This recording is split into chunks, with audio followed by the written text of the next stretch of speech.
अस्सलाम जी, मैं हूं सर रिजवान। आज हम पढ़ेंगे सेकंड ईयर के चैप्टर 7 के एमसीक्यू। चलिए पहले एमसीक्यू में हमें कह रहे हैं the slope of the line that passes through -3, -4 and 7, 6, 8। हमें स्लोप पता करना है और दो कोऑर्डिनेट हमें दिए हुए हैं। तो क्या हो जाएगा, इसको हम बोल देंगे, ये हो जाएगा आपका y2, ये आपका हो जाएगा y1, ये आपका हो जाएगा x2 और ये हो जाएगा x1। तो फार्मूला स्लोप का लगाते हैं। स्लोप का क्या फार्मूला होता है, y2 minus y1 divided by x2 minus x1। तो वैल्यू कितनी आ जाएगी, y2 की वैल्यू है 6 और y1 की वैल्यू है -4। ठीक है, और x2 की वैल्यू हमारे पास है 7 और x1 की वैल्यू है -3। तो इस तरीके से स्लोप हमारा कितना आ गया, ये हो जाएगा 6 माइनस माइनस प्लस 6 प्लस 4 और ये हो जाएगा 7 माइनस माइनस प्लस 7 प्लस 3। तो ये स्लोप की वैल्यू कितनी आ गई, 6 प्लस 4 कितना होता है 10 और 7 प्लस 3 भी कितना होता है 10। तो 10 से 10 कट जाएगा तो पीछे वैल्यू कितनी आ जाएगी 1। तो स्लोप कितना आ रहा है 1 आ रहा है, यानी डी जो है वो इसका सही आंसर हो जाएगा। चलिए नेक्स्ट एमसीक्यू की तरफ चलते हैं। नेक्स्ट एमसीक्यू में हमें क्या बोला हुआ है, a line with a slope, एक लाइन दी हुई है जिसका स्लोप दिया हुआ है 1/2 और उसका वाई इंटरसेप्ट यानी कि सी की वैल्यू दी हुई है 7। ठीक है, सी क्या होता है, सी आपका होता है वाई इंटरसेप्ट। ठीक है, वाई इंटरसेप्ट। ठीक है, तो सी की वैल्यू कितनी दी हुई है 7 दी हुई है। तो स्ट्रेट लाइन की हम जनरल इक्वेशन लिख लेते हैं, y is equal to m x plus c. तो स्लोप कितना दिया हुआ है आपको 1/2 दिया हुआ है और c की वैल्यू यानी कि y इंटरसेप्ट की वैल्यू आपको 7 दी गई है। तो इक्वेशन क्या बन गई, y is equal to 1/2 x plus 7, यानी कि d जो है वो सही आंसर इसका हो जाएगा। चलो नेक्स्ट एमसीक्यू की तरफ चलते हैं। नेक्स्ट एमसीक्यू में हमें क्या बोला हुआ है, two lines are said to be parallel. दो लाइंस जो हैं वो पैरेलल होंगी अगर if and only if their slopes are equal. अगर दो लाइंस के स्लोप इक्वल होंगे तभी वो लाइंस आपस में क्या होंगी, पैरेलल होंगी। चलेंगे नेक्स्ट एमसीक्यू की तरफ चलते हैं। नेक्स्ट एमसीक्यू में बोल रहे हैं two lines L1 and L2 are said to be perpendicular. दो लाइंस अगर परपेंडिकुलर हैं तो फिर उनका स्लोप क्या होगा, देखें अगर दो लाइंस परपेंडिकुलर हो तो उनके स्लोप को मल्टीप्लाई करके -1 आता है। ठीक है, तो m1 m2 is equal to -1, यानी कि ए जो है वो इसका सही आंसर हो जाएगा। नेक्स्ट एमसीक्यू की तरफ चलते हैं। नेक्स्ट एमसीक्यू में बोला हुआ है the slope of a line that is perpendicular to a vertical line. ठीक है, आपको उस लाइन का स्लोप बताना है जो कि वर्टिकल लाइन के परपेंडिकुलर हो। तो वर्टिकल लाइन के परपेंडिकुलर जो लाइन होगी वो हॉरिजॉन्टल लाइन है और जो हॉरिजॉन्टल लाइन होती है और वो एक्स एक्सिस के चूंकि क्या होती है, पैरेलल होती है, तो उसका स्लोप क्या होता है 0 होता है।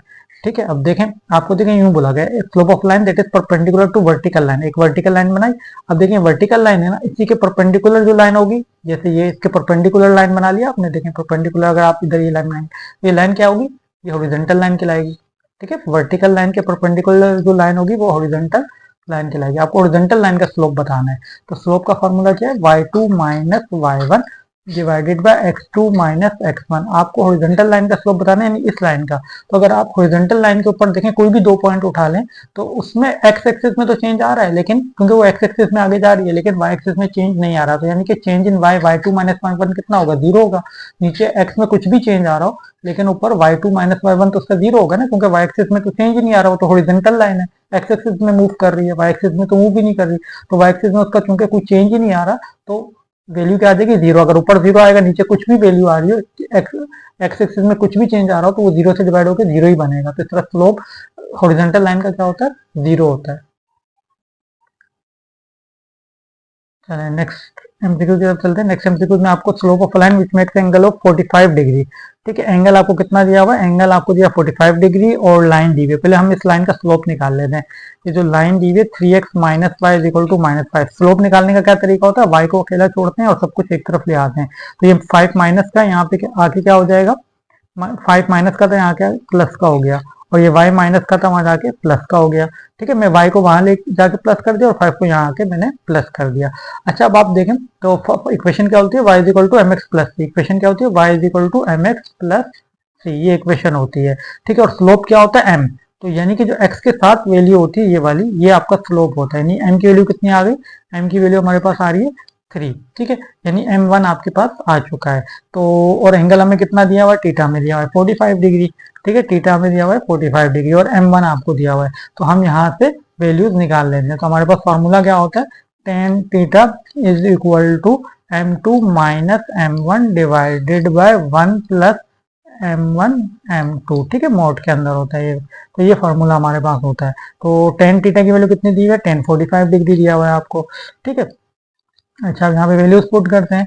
वैल्यूज कितनी है, m2 की तो निकालनी है आपको, m1 की वैल्यू आपको दी हुई है 3, m1 की वैल्यू आ गई और m1 की वैल्यू 3 है और यहाँ आ जाएगा m2 आपको निकालना है। यहाँ पे हम ना इसकी वैल्यू निकाल लेते हैं। 1045 डिग्री कितना होता है, 1 होता है, ठीक है। तो 1045 की वैल्यू डाल देते हैं 1, तो यहाँ पे क्या रह जाएगा, m2 minus 3 divided by 1 plus 3m2। अब देखें इधर मोड लगा हुआ, अगर मैं इधर का मोड हटाता हूँ तो यहाँ प्लस माइनस आ जाएगा, ठीक है। मोड हटता है तो इस साइड पर प्लस माइनस आ जाएगा, यानी कि ये वैल्यू जो है एक दफा हमें इसको प्लस में लिखना है, एक दफा हमें इसको माइनस में सोल्व करना है। तो पहले हम एक दफा प्लस में कर लेते हैं।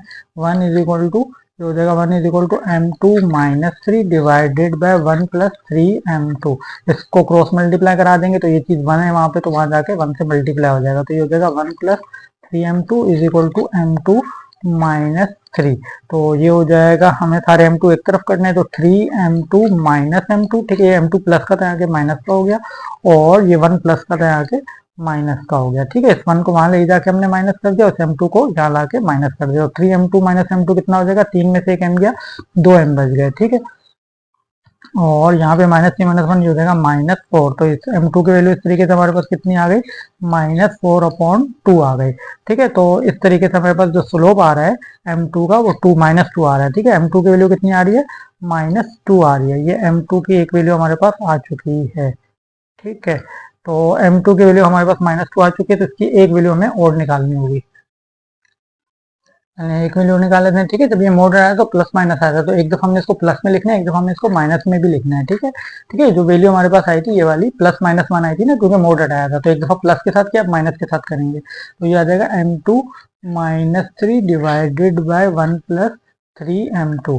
अब ये चीज यहाँ डिवाइड में आ जाके इसमें मल्टीप्लाई हो जाएगी, तो -1 से जब ये मल्टीप्लाई होगा तो इसके साइन चेंज हो जाएंगे, हो जाएगा -1 -3m2, ठीक है। इसको इसको बना के मैंने -1 से मल्टीप्लाई करके साइन चेंज कर दिए। अच्छा, अब क्या करेंगे, m2 सारे एक तरफ कर लेते हैं, तो यहाँ पे m2 की वैल्यू, ये 3m2 जहाँ माइनस का है वहां जाके प्लस का हो जाएगा, ठीक है। और ये 3 की जो वैल्यू यहाँ माइनस की थी यहाँ के प्लस की हो जाएगी, तो 3 - 1 कितना हो गया, 2 हो गया। 3 में से क्या, 2 बच गए, ठीक है। और 3m2 और m2 ये कितने हो गए, 4m2 हो गए, ठीक है। 3 + 3 + 1, ठीक है, पीछे 1 है, 3 + 1 कितना हो गया, 4m2 हो गया। अब क्योंकि 4 ये मल्टीप्लाई तो वहां जाके क्या हो जाएगा, डिवाइड हो जाएगा। तो इस तरह m2 की वैल्यू क्या हो जाएगी, 2 1 ज़ा 2 2 ज़ा 4, ठीक है। तो 1/2, तो m2 की वैल्यू कितनी आ रही है, 1/2 आ रही है। तो दो m2 की वैल्यूज हमारे पास आ चुकी है, यानी कि अगर अगर आपको स्लोप पता करना है एक ऐसी लाइन का जो 45 डिग्री बना रही है इस लाइन से, ठीक है, इस लाइन से अगर कोई लाइन 45 डिग्री बना रही है तो उसका स्लोप या तो उसका स्लोप 1/2 आ सकता है और -2, ये दो वैल्यूज आ सकती है। सी जो है वो सही आंसर है, इसका स्लोप हाफ भी हो सकता है और -2 भी हो सकता है, ठीक है। चलें जी, नेक्स्ट एमसीक्यू की तरफ चलते हैं। नेक्स्ट एमसीक्यू में हमें क्या बोला हुआ है, the point on the line, एक लाइन दी हुई है, क्या दी हुई है, 2x - 3y = 5। एक लाइन आपको ये दी हुई है, ये कहने कि इक्वी डिस्टेंस है 1 2 और 3 4, दो पॉइंट से ये जो है इक्वी डिस्टेंस है, ठीक है, इक्वी डिस्टेंस पे है। तो इक्वी डिस्टेंस पे होने का क्या मतलब होता है कि जैसे मिसाल के तौर पे ये एक स्ट्रेट लाइन है, इस पे एक पॉइंट है, ठीक है, ये पॉइंट इक्वी डिस्टेंट है दो पॉइंट से, यानी कि इक्वी डिस्टेंट है ये 1 2 से भी, यानी कि यहाँ पे एक पॉइंट है जैसे 1 2 और यहाँ पे एक पॉइंट है 3 4, ठीक है। और इस पॉइंट को आप कुछ भी बोल दें, ए बी बोल दें, एक्स वाई बोल दें, कुछ भी बोल दें। तो यहाँ एक पॉइंट है ए बी, ठीक है, उसको उससे ये पॉइंट जो है, ठीक है, हमें आपको ये ए बी ये फाइंड आउट करना है कि एक पॉइंट है जो इस लाइन के ऊपर है, ठीक है, इस लाइन के ऊपर, ये इस लाइन की इक्वेशन दी हुई है, आपको जो इक्वेशन दी है वो इस लाइन की दी हुई है। और उस पे कह रहे हैं कि एक पॉइंट ऐसा है जो इक्वी डिस्टेंट है किससे, 1 2 से भी और 3 4 से भी, इन दोनों से इक्वी डिस्टेंट है। तो इक्वी डिस्टेंट होने का मतलब ये है कि जितना डिस्टेंस इस पॉइंट से यहाँ तक का है उतना ही डिस्टेंस यहाँ से यहाँ तक का भी है। तो इसका मतलब ये है कि इसको हमने कह दिया, इसको हम P बोल देते हैं, इसको A, इसको B बोल देते हैं और इस पॉइंट को P बोल देते हैं, ठीक है। तो इसका मतलब क्या हुआ कि P A की जो डिस्टेंस है वो P B के डिस्टेंस के इक्वल आ जाएगा, ठीक है। तो डिस्टेंस निकालने का क्या फॉर्मूला होता है, y2 - y1 का whole square plus x2 - x1 का होल स्क्वायर, ठीक है। और दूसरी तरफ भी यही आ जाएगा, y2 - y1 का whole square plus x2 - x1 का होल स्क्वायर, ठीक है। दोनों के ऊपर रूट है, लेकिन दोनों साइड पे अगर रूट लगाऊंगा तो रूट से रूट कट जाएगा, ठीक है, तो रूट लगाने की जरूरत नहीं है। इधर वैल्यूज आ जाए तो इधर हम वैल्यू डाल देते हैं। तो पहले हम ये ले लेते हैं, इसको अगर हम बोल देते हैं, अगर हम इन दो पॉइंट को ले लें तो ये आपका y2 एक को y1 बोल देते हैं, ठीक है। तो y2 की वैल्यू 4 हो जाएगी और y1 की वैल्यू आपके पास b हो जाएगी, ठीक है। मैंने ये वाले दो पॉइंट लिए हैं, एक ये वाला पॉइंट लिया मैंने, ठीक है। मैंने इसको भी बोल दिया y2 और इस पॉइंट को मैंने क्या बोल दिया, इस वाले पॉइंट को मैंने बोल दिया y1, ठीक है। y2 y1, इसी तरीके से इसको मैं बोल देता हूँ x2 और ये हो जाएगा आपका x1 हो जाएगा, ठीक है। तो y2 की वैल्यू आपने 4 ले ली है और y1 की वैल्यू b ले ली है। इसी तरह x2 की वैल्यू आप 3 ले लेंगे और x1 की वैल्यू आप a ले लेंगे, ठीक है। अब दूसरी साइड पे आ जाएं, अब इसको y2 ले लें, ये हो जाएगा y2 y1 और x1 तो वही रहेगा, इसी तरह ये हो जाएगा x2, ठीक है। y2 y1 x2 x1, तो y2 की वैल्यू आपकी बारी क्या हो जाएगी, 2 हो जाएगी और y1 की वैल्यू आपकी बारी b हो जाएगी। इसी तरीके से x2 के लिए आपकी बारी 1 हो जाएगी और x1 के लिए आपकी बारी a हो जाएगी, ठीक है जी। अब यहाँ से इसको सॉल्व करेंगे तो ये a माइनस बी के होल स्क्वायर में खुल जाएगा। इसको खोलते हैं, a square minus 2ab plus b का स्क्वायर, इसी तरीके से ये भी खुल जाएगा, a square minus 2ab plus b का स्क्वायर, ठीक है। दूसरी साइड पे आ जाए, दूसरी साइड पे भी इसी तरीके से खुलेगा, a square minus 2ab plus b का स्क्वायर। अच्छा जी, दूसरी से इसको भी खोल देते हैं, a square minus 2ab plus b का स्क्वायर। तो वैल्यूज डालते हैं, a की वैल्यू हमारे पास आ रही है 4, b की वैल्यू आ रही है b, फिर अगली की वैल्यू है 3 और a, और फिर उसके बाद है 2 और b, फिर उसके बाद अगली बारी है 1 और a, 1 और a, ठीक है जी। इसको सॉल्व करते हैं, हम इसको सॉल्व करेंगे, 4 का स्क्वायर 16 हो जाएगा, 2 4 8 हो जाएगा, फिर उसके बाद b का स्क्वायर हो जाएगा, फिर 3 का स्क्वायर 9 हो जाएगा, 2 3 6 हो जाएगा, प्लस a का स्क्वायर आ जाएगा, फिर 2 का स्क्वायर 4 हो जाएगा, फिर 2 2 4 b आ जाएगा, प्लस b का स्क्वायर, ठीक है, प्लस b का स्क्वायर आ जाएगा, plus 1 minus 2a plus a का स्क्वायर। चलें आगे, अब सारे a एक तरफ कर लेते हैं, सारे b एक तरफ कर लेते हैं, तो ये वैल्यूज हमारे पास क्या बन जाएगी, सब कुछ एक साथ ही ले आते हैं। पहले यहाँ पे लिख लेते हैं बी स्क्वायर, ठीक है। पहले मैंने इस वाले को लिख लिया, बी स्क्वायर लिख लिया, फिर लिख लेते हैं ए स्क्वायर को लिख लिया। अच्छा, वहां से भी अब यहाँ ये वैल्यूज ले आए, तो वहां पे भी है बी स्क्वायर, वो भी इधर आ गया, ए स्क्वायर भी इधर आ गया, ठीक है जी। बी स्क्वायर ए स्क्वायर आ गए, फिर उसके बाद हम क्या करेंगे, ए और बी को ले आते हैं, तो फिर उसके बाद इस साइड पे है -8b और उस साइड पर है +4 का b, ठीक है। और -8b आ गया और प्लस का 4b आ गया। अच्छा, उसके बाद a की वैल्यू ले आते हैं, -6a है और वहां पे a की वैल्यू -2 है, तो यहाँ के प्लस की 2a हो जाएगी। चलें जी, ये भी आ गए। इसके बाद नंबर ले आते हैं, नंबर यहाँ पे कौन कौन से हैं, 16 और 9 है, ठीक है। तो 16 है, 9 है और वहां पे नंबर 4 प्लस का, यहाँ के माइनस का हो जाएगा, 1 प्लस का, यहाँ के माइनस का हो जाएगा। अब देखें जी क्या क्या कट रहा है हमारे पास बी स्क्वायर से बी स्क्वायर कटेगा, ए स्क्वायर से ए स्क्वायर कटेगा।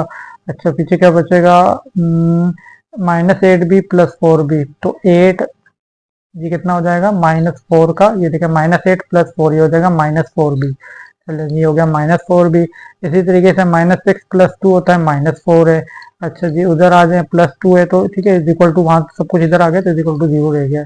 अच्छा, इसके बाद क्या, +16 प्लस 9, ये कितना हो जाएगा, 16 प्लस 9 हो जाएगा 25, 25 माइनस 4 21, -1 20, तो यहाँ पे कितना आ जाएगा, प्लस का 20 आ जाएगा, ठीक है, प्लस का 20 आ जाएगा, इज इक्वल टू 0। यहाँ से ना -4 कॉमन ले लेता हूँ, अगर मैं यहाँ से -4 कॉमन लेता हूँ तो पीछे क्या वैल्यू बच जाएगी, बी प्लस का, ए बी प्लस का बच जाएगा और -4 निकलने के बाद यहाँ पे -5 बचेगा, ठीक है। माइनस माइनस प्लस और 4 5 20, और वहाँ पे क्या, इज इक्वल टू 0।